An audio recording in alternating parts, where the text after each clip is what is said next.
For those of you who couldn't attend the meeting we held in school recently, we're just going to narrate some of the slides with the important information. I won't read everything that's on every slide.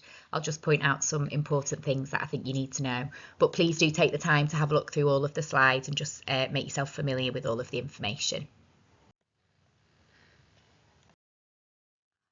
So these are all the members of staff that work in reception. Hopefully you will have met them all by now.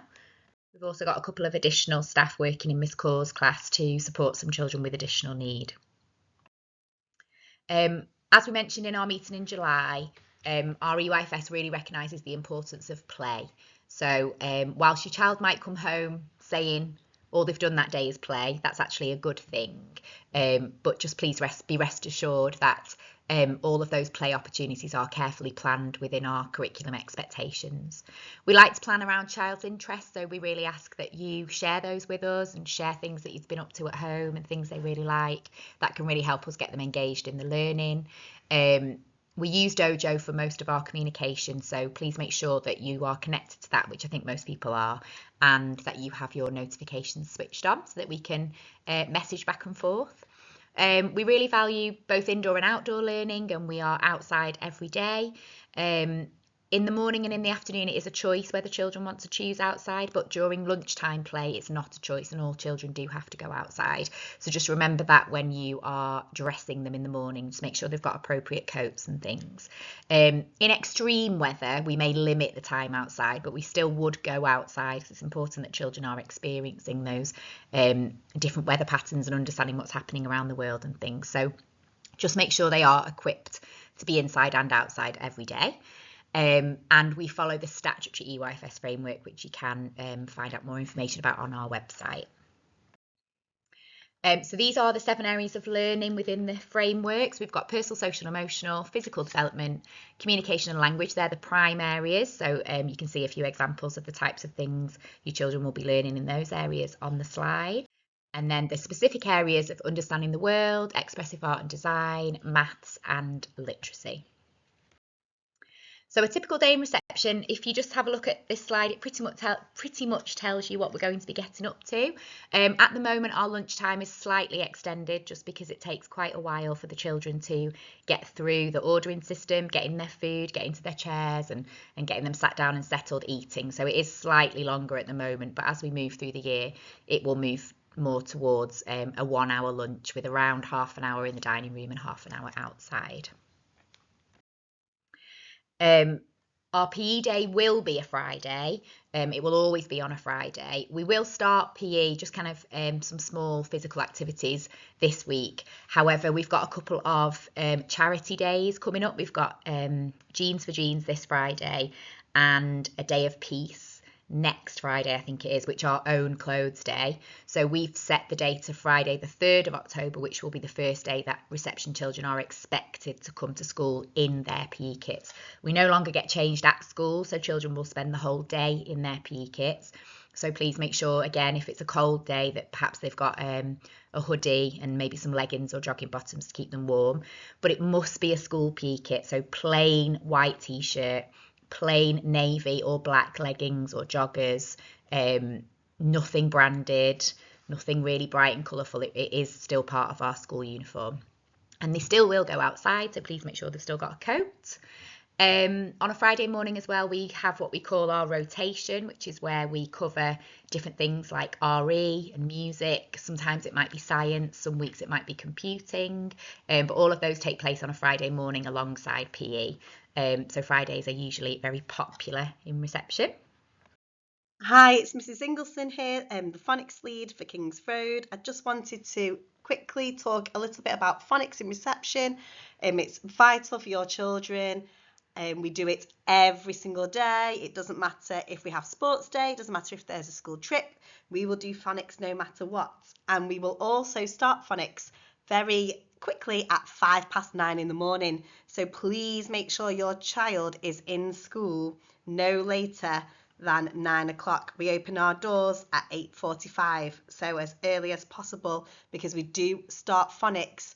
We have some like phonics morning starters actually from 8:45. So the lesson will start at 9:05, but we do have some warm-up activities from 8:45. And your children will love phonics if they are in school every single day for it. They might start to panic about phonics if they are a little bit late. So let's get them to school as early as possible.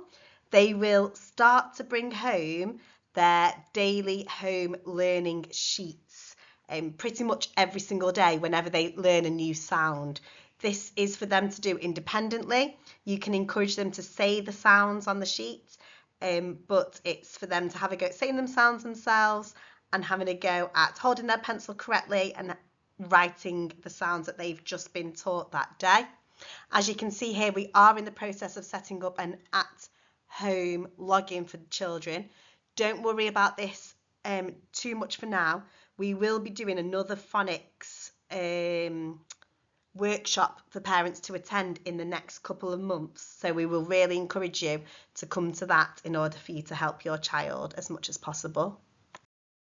Again, this is a little slide just about your child's reading book. We will go into this a lot more detail in the next meeting, but your child will start to bring home reading books.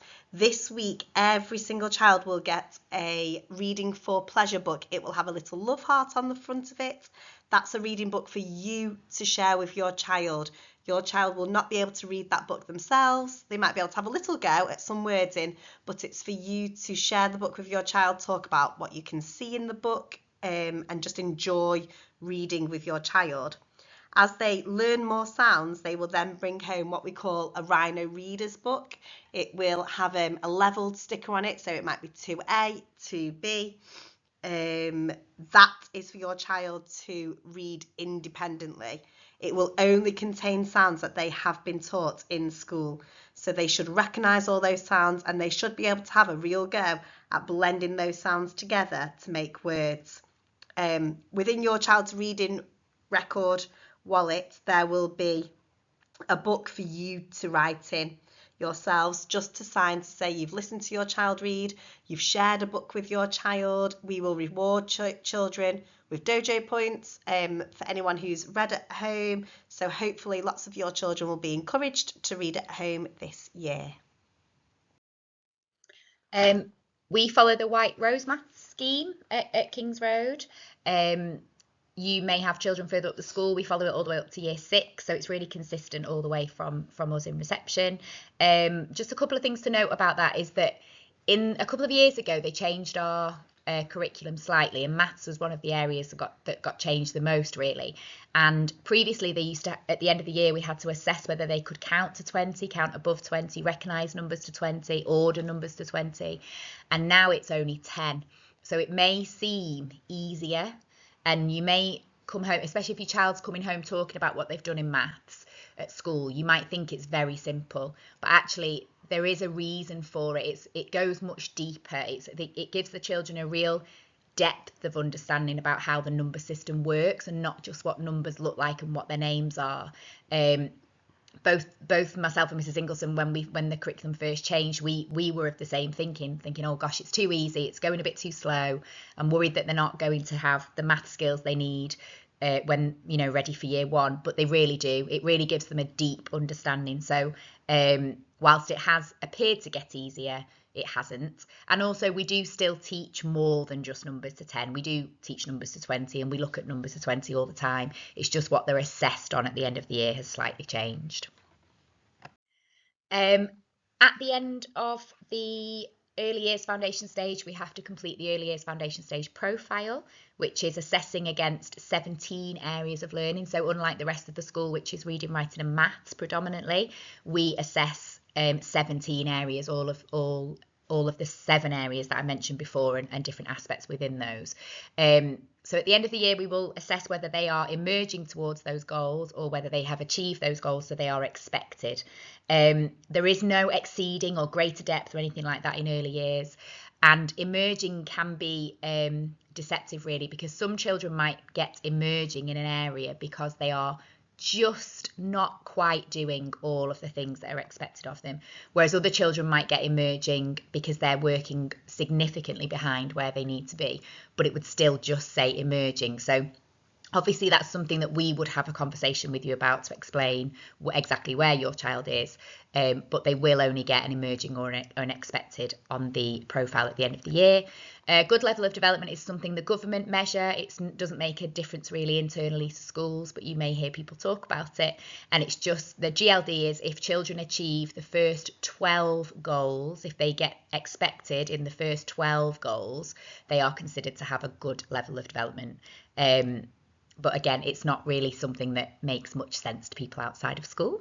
We have 2 parents' evenings in the year to discuss your child's progress. One of them is online and one is face-to-face. So the online one's coming up in November, and that will be more about how children have settled and if they've made friends and how they're getting on. And then the one in March will be much more focused around exactly where they're working, what their targets are in order to be on track at the end of the year.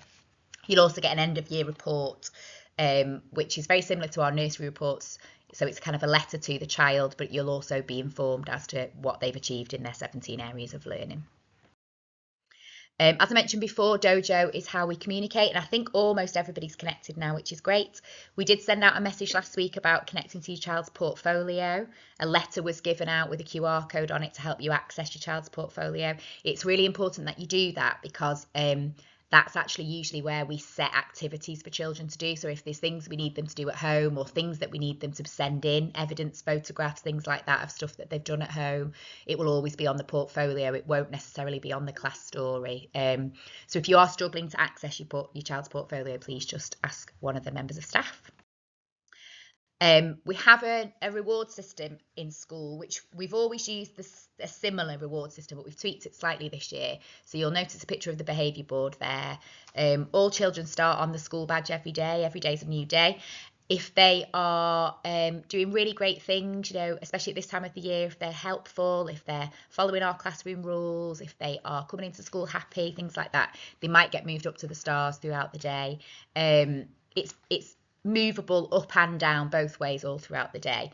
If children are not following the school rules, if they're not really making the right choices, they may get their face moved down to the blue badge for a few minutes, a bit of thinking time, and then really quickly we'd try to get them back up onto the school badge or onto the stars. In assembly on a Friday, any child so every day, if they end the day on the stars, they will get 2 dojo points. And any child on a Friday who's got 10 dojo points across the week will get to choose a little prize from the prize box. And then we also have our golden bear. So we have 6 school values, as I'm sure you're aware. And so each half term, we pick a different value to focus on. This half term, it's happiness.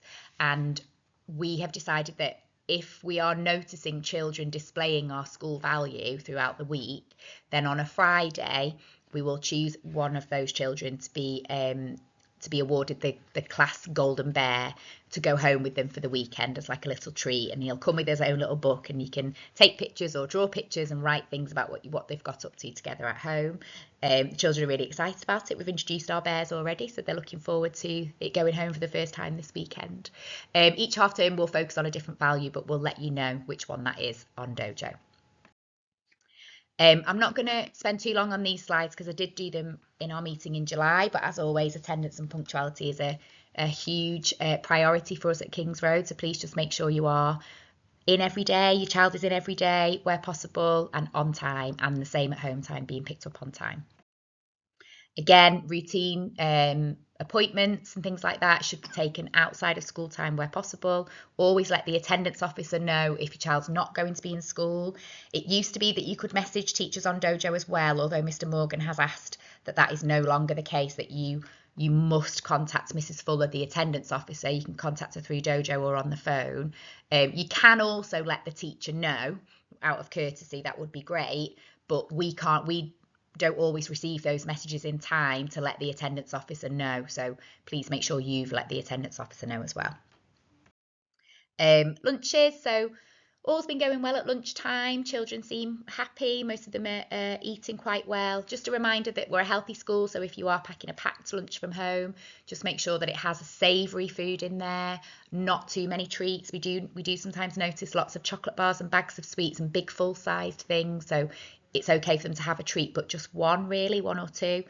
And just be mindful when you are, or if you're ordering school lunches, please just go into your account settings and check what dietary requirements you have chosen for your child, because we're noticing that lots of children have got every dietary requirement clicked. So things like no egg, no milk, no gluten. And it really limits the options of what you get to choose from on their menu. So even things like they can't have cake because it says no egg. So rather than choosing a preference, please make sure you have only chosen something if it's an actual allergy or a medical requirement. If it's just that your child doesn't like eggs, I'm sure, it's probably the case that they do like eggs in cake, but they don't like egg. And that's absolutely fine, because you can choose what your child is having to eat through the ordering system. So please just go on and check that you haven't clicked any dietary requirements that are not really necessary. School milk, I'm just going to whiz past because we have mentioned this a few times, but just head to the website if you'd like to get your child on the list.